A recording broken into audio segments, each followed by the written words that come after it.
New Thinking Aloud is presented by the California Institute for Human Science, a fully accredited university offering distant learning graduate degrees that focus on mind, body, and spirit.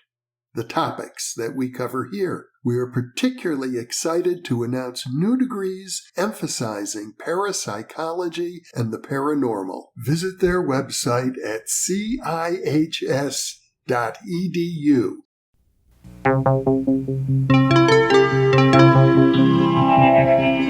Thinking Aloud. Conversations on the leading edge of knowledge and discovery with psychologist Jeffrey Mishlove.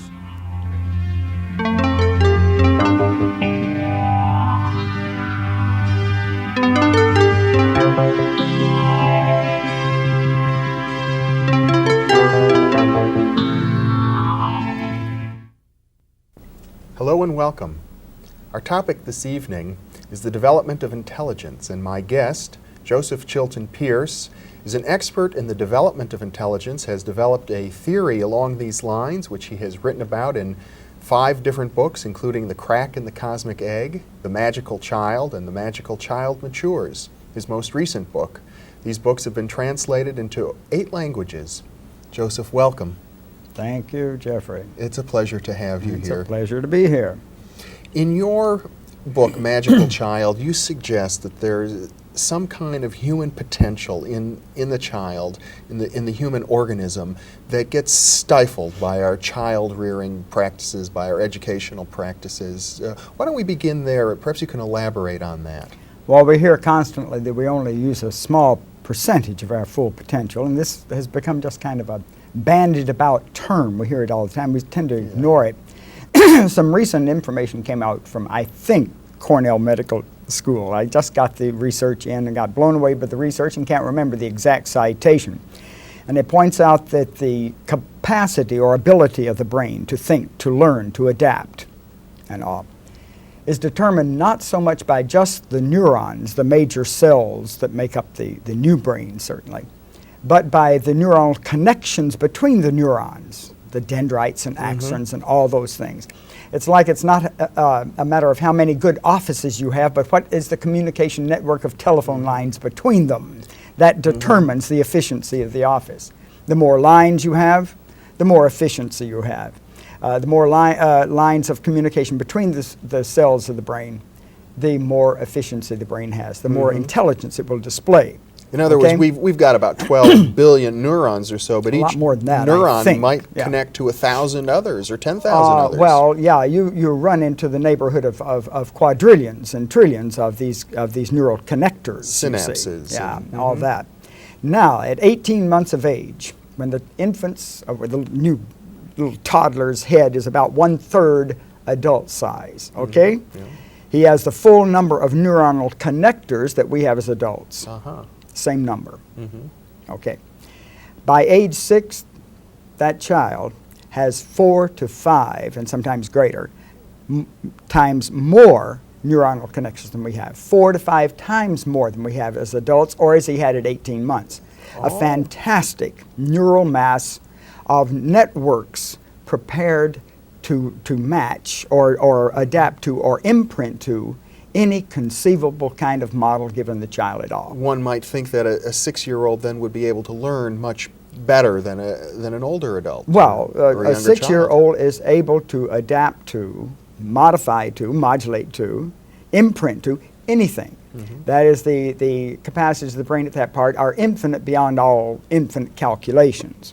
Now, see, he's ready to imprint to the whole social body of knowledge, the whole social idea system of his world, all the ideas of his limitations, his capacities, and everything else. At age 12, a chemical is released by the brain and starts dissolving that neural mass that has not been activated by being given the proper stimulus of models, people, exemplars out there who represent these capacities for the child. In other words, if the neural pathways aren't being used, then they atrophy. No, they don't atrophy. They get dissolved. They get dissolved. All of a sudden with a chemical released into the brain. They'll get dissolved and literally absorbed into the cerebrospinal fluid and become just kind of food for the rest of the brain. Now, what protects the sheathing, see, I mean the neural connectors, is a fatty sheathing called myelination. Right.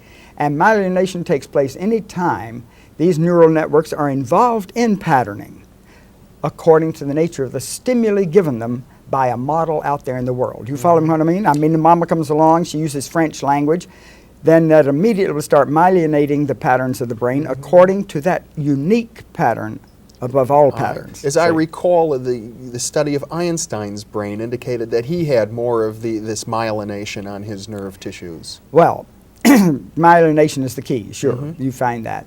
And by age 6 then, he has the child has this infinite capacity of adapting to any kind of a pattern given.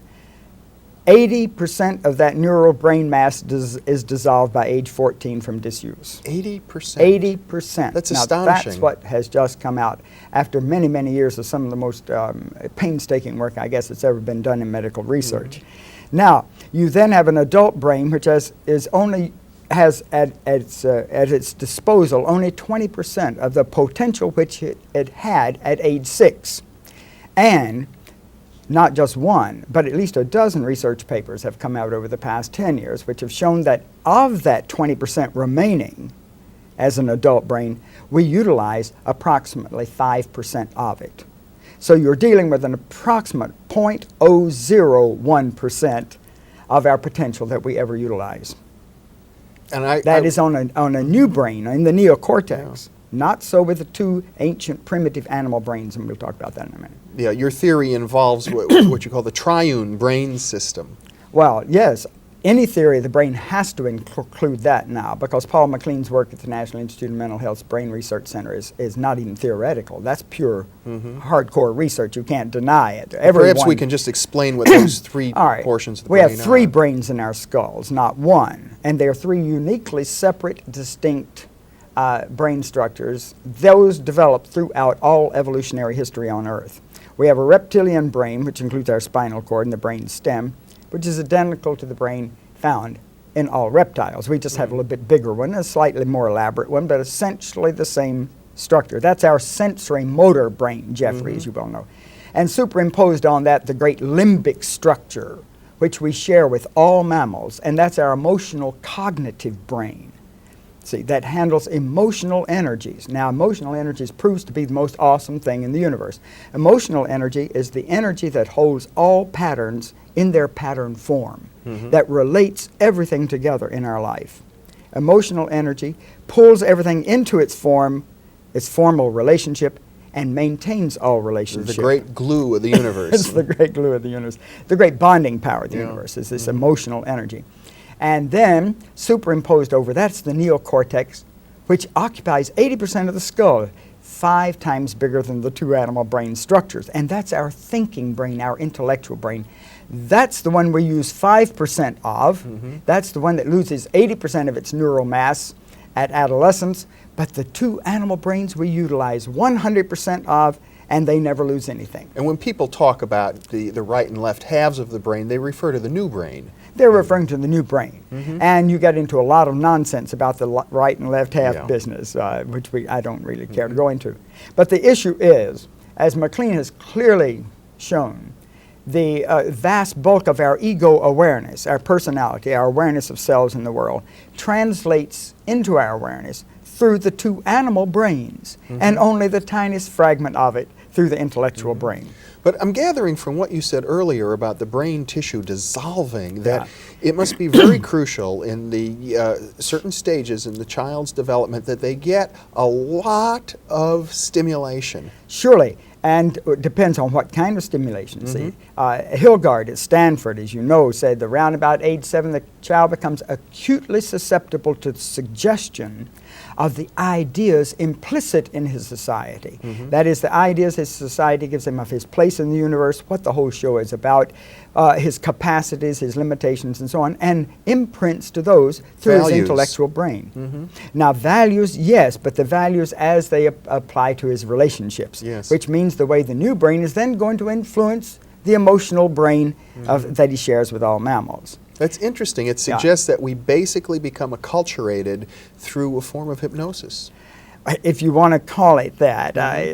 But the issue is that we imprint according to, our brain imprints and makes all its neural patterns according to the suggestions given. They don't even have to be spelled out to the child. Yeah. They can be psychologically implied within the child's ambient, with his whole ambient. Now, that brings up another point, Jeffrey, and that is a whole raft of recent studies have shown that fully 95% of all learning and memory that the brain lays down in that neural patterning takes place beneath conscious awareness.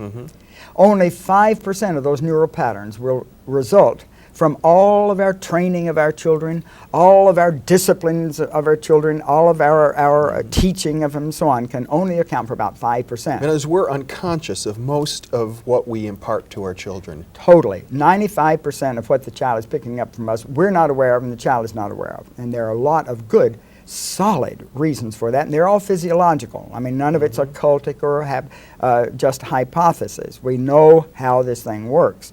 So it means that if you look at what most of us think about our child, we want a better world for our child than we've had. We don't want our child to have the bad behaviors that we have had. We want them to avoid the pitfalls we've fallen into, and we want them to have the few joys we've had, a lot more, and not know all the miseries we've had. Of course. So immediately, the minute they can use language, Jeffrey, we start prescribing to them the behaviors that we intellectually think might help them to avoid all the pitfalls. Now, we're trying to prescribe verbally through our teaching prescriptions for their behavior that will help them to keep from being who we actually are. But our nonverbal signals are just the opposite. They are who we actually are. But the child is simply imprinting with 95% of the whole psychic machinery of the brain to our states of being, to who we are physically, who we actually are emotionally, and to who we actually are intellectually. And every intellectual ideal I have of myself, I'm no good, I'm isolated, I'm estranged, I don't work in the world, and I'm this, that, and the other. The child is automatically imprinting through this non-conscious or non-aware place. Certainly it's a conscious process, but that we're not aware of it. The child isn't aware of it. Particularly, I gather, self-esteem. Oh, any of these things. The slightest suggestion, you see, becomes simply the command of the child in this respect. And particularly in all of this, our emotional states. Because we know that the child is imprinting to our emotional states continually through that emotional cognitive brain structure. Now, of course, they do a lot of imprinting to our physical posture, stances, and gestures, but those are almost incidental compared to the overwhelming power of the intellectual emotional. It sounds like what you're saying is, it reflects the old biblical saying, the sins of the fathers shall be visited on the third and fourth. The father eats sour grapes and it sets the son's teeth on edge to the third and fourth generation too. Indeed it does. Now the other tragedy of this though, that would all be simple. But you see the 5% of our prescriptions for the child's behavior, which he has to try to follow, because the child is driven by one of his greatest instinctual intents to follow the model of the parent or the teacher or whoever it is in society at all cost. And really, we don't believe this, but he's trying desperately to follow our models with that 5%. But since we're telling him to be something we are not, since we want a better world for the child, the other 95% is simply imprinting automatically to who we are. And of course, since who we are radically outweighs who we tell the child to be, the child is simply split right down the middle. Creates a conflict. Terrible conflict, and he cannot conceivably be who we tell him to be because 95% of him is simply going to be who we are.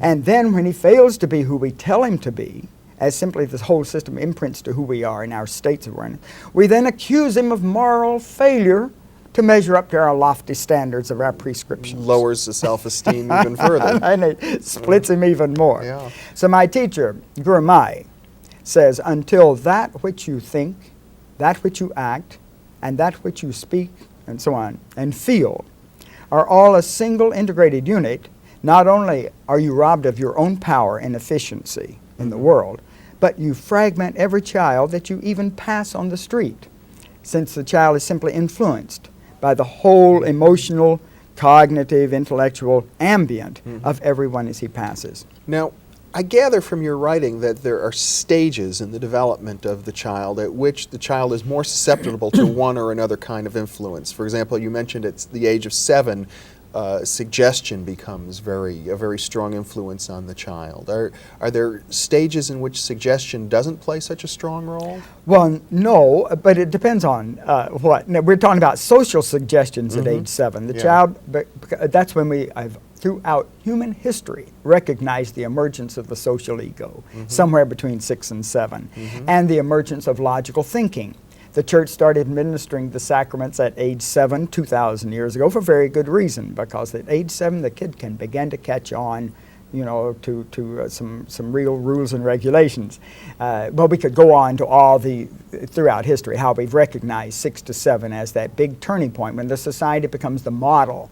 And the child shifts from the family as his major model to the family, it shifts from the family as his major model to the society as his major model. Not so much peer group as the society of adults around him. He'll shift to peer group if his adult models fail him, and therein lies our current failure. You see, we get this very strange peer group orientation of children to themselves. They're trying to model for each other because their other models have failed them so tremendously. They've lost faith in them. And that kind of what we call a generation gap is absolutely unique in history. We've never had that before, see. When we're not giving the child any kind of models that follow the needs of the child, and so they try to pick up from each other cues of what can we do in this kind of abandoned state. But certainly each period of history, these are called the optimal periods of learning. Howard Gardner of Harvard, you know, with his theory of multiple intelligences, has outlined, I think he has some 8 or 10 distinct, unique intelligences inherent within us at birth. And these intelligences unfold for development when their optimal period for development is ready. You can't have one intelligence unfold until it has its pre-structures of other intelligence on which it draws and is ready, you see. For instance, sexuality unfolds, or did always universally until recently, somewhere around age 14. You had to wait until all the physiological and psychological and emotional systems were mature for it. Recently, it seems to be happening at an earlier age. You realize that menarche is now an epidemic outbreak in the United States. It begins menstruation in 8-year-old girls, and we have a very serious outbreak of pregnancies in 9-year-old girls, and an even more, to me, tragic and serious outbreak of violent, hostile rape against females by males under age 10. Now, this is an epidemic proportion in the United States. That means it's hundreds of % increase year by year. 40 years ago, there was never even heard of it. It was inconceivable to anybody that would happen. And this, I understand from your writing, is a result of hormones that are getting into our food. Only one of about 5 major causes. The other major causes are premature pressures for early academic education, which forces the brain to fire in patterns of thinking related to adolescence. And you get with them the entire entrainment of brain. Then you have television, which is a major cause of damage to the young child. And premature, in fact, hospital technological childbirth is another major contributor for a lot of reasons. And all of these interweave. They're all kind of self-supporting interweaving factors. And none of them have we ever had before. They have no historical precedent. So the child's system could compensate for perhaps one of these damaging influences, but not all 5 of them all put together. Daycare. And a whole raft of things which are breaking up the genetic unfolding, that is the actual genetic timing. It would be, Jeffrey, as though all of a sudden half the children in the United States started either developing 12-year molars at age 6 or didn't develop them at all. As we find 70% of our child population not really moving into formal operational thinking at age 11, which we always consider genetic and built into the system. That's breakdown of the whole genetic unfolding. Formal operational thinking? Pure intellectual abstract thinking, the ability to think in pure abstract logic, pure semantic language structures, move into pure mentation, pure thinking without any objects in effect, which is, of course, the next stage toward moving toward divinity itself. And that normally occurs at about age 11? 11 to 15 is the development for that. This is Piaget's term, but also all the rest of the developmentalists recognize this at this point. And that's not happening now? It's not happening in about 70% of our teenage population. We have about a 70% functional illiteracy rate in the early 12, 13, 14-year-old groups. Functional illiteracy means they can go through the sensory motor motions of literacy, but there's no carryover into contextual meaning, so they can't grant it meaning. This is a breakdown in the relationship between the three brains. It's a breakdown in the limbic structure's ability to transfer information from one part of the brain to the other. It sounds like a massive overhaul of our educational and child-raising system is going to be essential to correct this. Well, we've known that for a long time, but we knew that back in the 60s, and it's only worsened since, and I see no possibility of that happening. I don't think you change institutions at all. There's no possible way in the world to change the American educational system as I see it now. It's just like hospital technological childbirth, which is without doubt the most damaging and destructive thing on earth, including the bomb and pollution. And yet it comes as a great shock to people. Research has gone into this now for 40 years, and the evidence has been conclusive over a long period of time. But you're dealing with a $50 billion a year industry, and there is not one chance of changing. I mean, the child comes out, you whack them on I mean, the back. And that's only the beginning. Yeah. It's a series of serious disasters, all of which, by the way, the damage is all primarily to the limbic structure of the brain. Well, perhaps we can't change the whole educational system, but there may be some recommendations you might have for our viewers about what individuals can do. Well, of course, what I think individuals can do and must do is to examine their own hearts, examine their own life, and remember that there's no way on earth to heal the child except to heal the adults and models that they're following. That means the teachers, the parents, and people who are working with children. If they are fragmented, if they're at war with themselves, then they're going to pass that on to the child. Yeah. You find, for instance, the total lack of love in a child's life. See, the child is absolutely starved for emotional nurturing and love. But how can you love until you have first been loved, you see? And so, again, we find that all of the intelligences that we're given, and love would be the greatest of all intelligence. That's kind of the intelligence of all intelligences.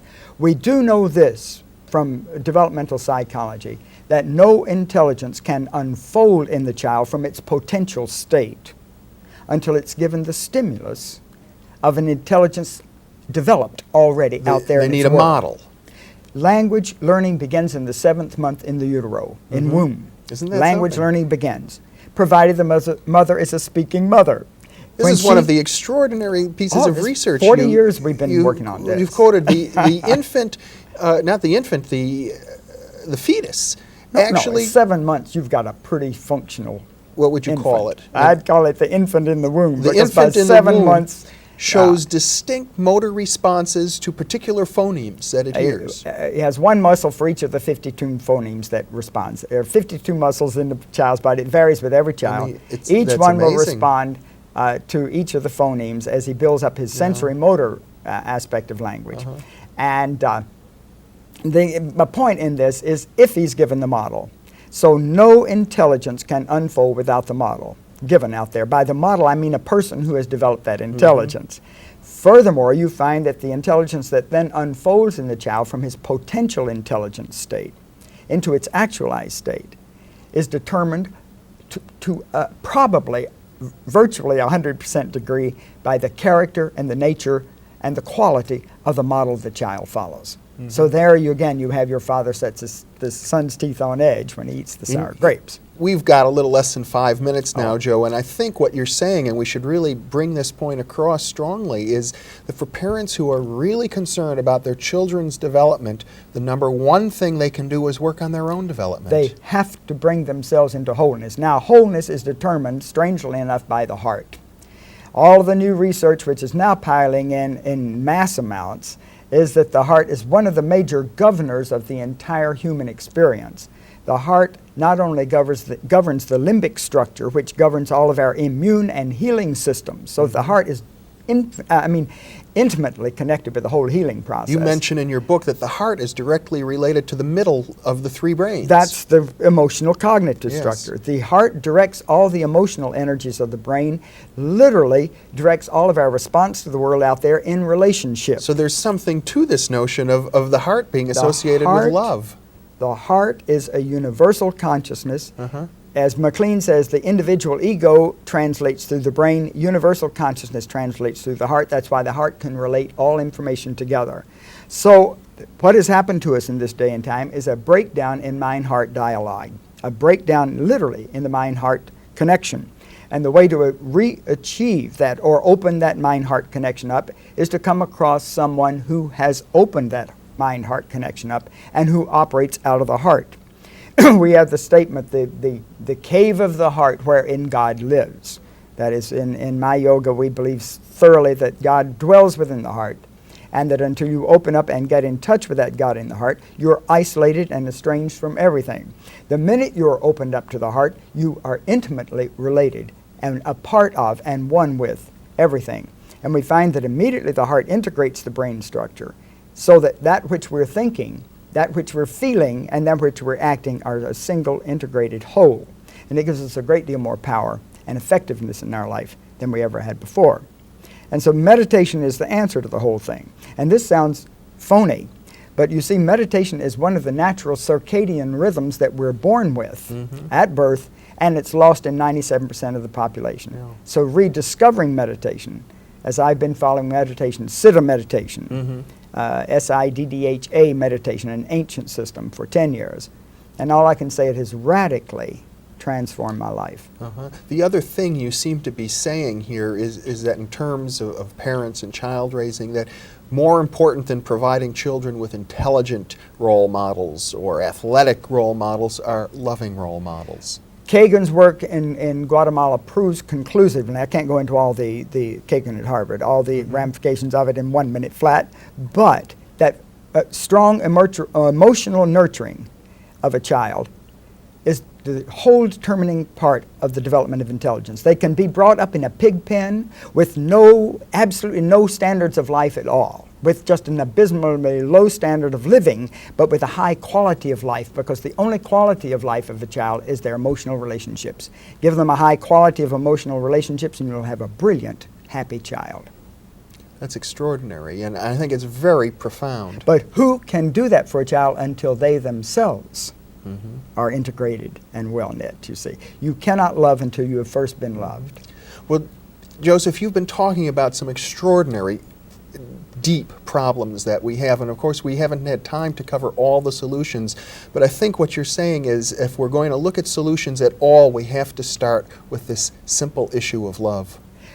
Love, getting in touch with the heart, and a kind of a surrender of the ego intellect to the great intelligence of the heart. And then everything is radically changed, including your intellect. My intellect, seriously, can outperform itself 10 to 1 of what it could 10 years ago before I found Siddha meditation. Joseph Chilton Pearce, it's been a pleasure having you with me. Thank you very much. Thank you, Jeffrey. It's been my pleasure. And thank you very much for being with us.